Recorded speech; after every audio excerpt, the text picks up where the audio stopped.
दत्तवाड येथील अवैध मुरुम वाहतुकीला कोणाचा आशीर्वाद? शिरूर तालुक्यातील दत्तवाडसह परिसरामध्ये अवैध मुरुम उत्खनन करणाऱ्या टोळ्या सक्रिय झाल्या।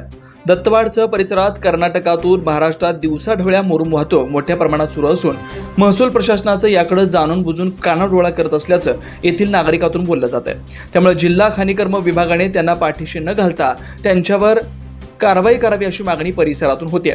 शिरोळ तालुक्यातील दत्तवाड त्याचबरोबर कर्नाटकमध्ये असणाऱ्या आदी भागांमध्ये मोठ्या प्रमाणात मुरुमाचे चोरटे उत्खनन सुरू आहे। त्यामुळे ही वाहतूक कर्नाटकातून महाराष्ट्रात तर महाराष्ट्रातून कर्नाटकमध्ये होते।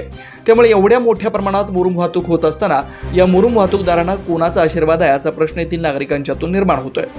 कर्नाटक महाराष्ट्राला या दोन राज्यांना जोडणारा दत्तवाड एकसंबा हा शेवटचा बंधारा असून या बंधाऱ्यावरून रात्रीच्या वेळी तर सदलगा दत्तवाड दरम्यान असणाऱ्या दूधगंगा पुलावरून मुरुम वाहतूक होते।